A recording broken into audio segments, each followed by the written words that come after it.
各位網友，大家好！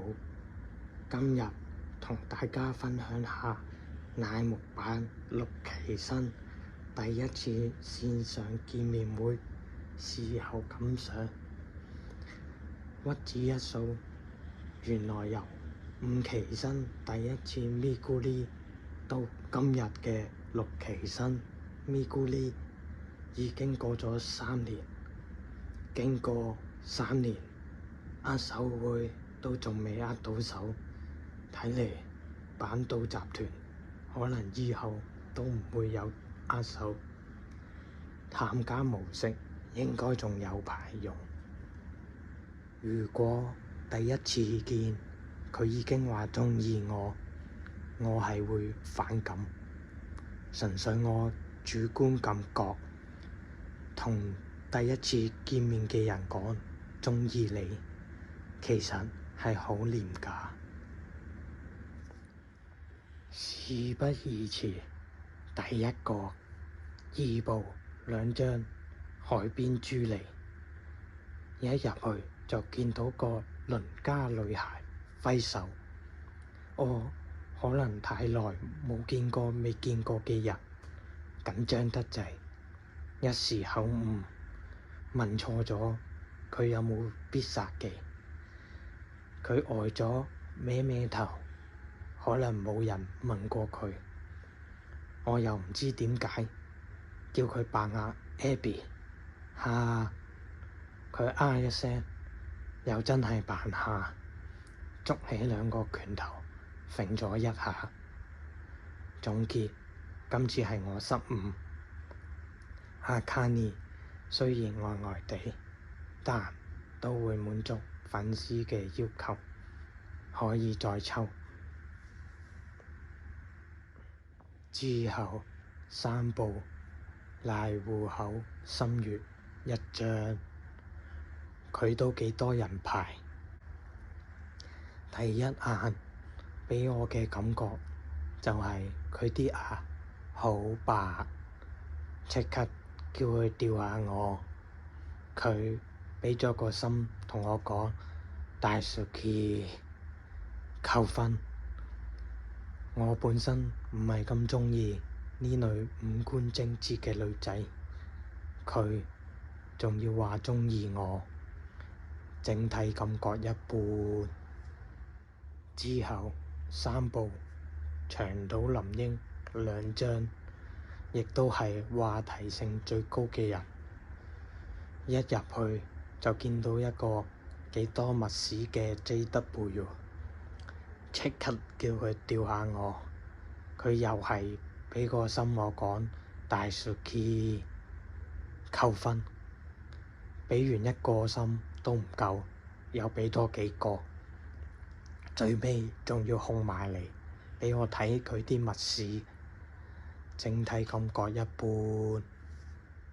第4個3部2張最年少川端晃彩，佢仲少人排過 JW 童顏，個樣掃到好似冇化妝咁。我都係叫佢吊下我，佢講多謝。唔早，揮晒手講拜拜。仲有時間喎，係咁揮手講我走咁，跟住我都揮手講返佢走。4部大月ひなの3張，佢係有啲技巧，擺定 pose， 一見到我見到佢就揮手迎接我，就好似老婆迎接老公返屋企，幫佢除外套嘅感覺。即刻踢下佢，佢都係畀個心我，但佢係叫我個名，而唔係話鍾意我。加分。餘下嘅時間都好愉快，佢好好笑容，經常性笑到眯埋眼。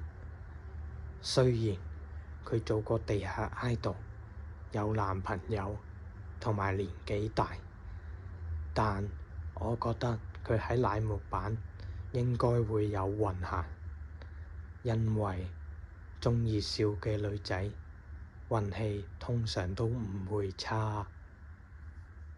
4部2張鈴木由來，一個塊面同隻手唔同色嘅女仔。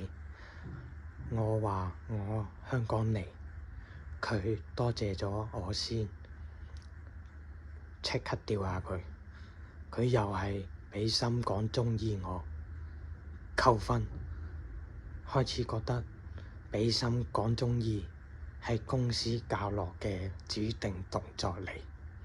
佢仲好多謝我見佢，我即刻玩多一樣呢期最興嘅日本面Yuna Chan Nani ga suki。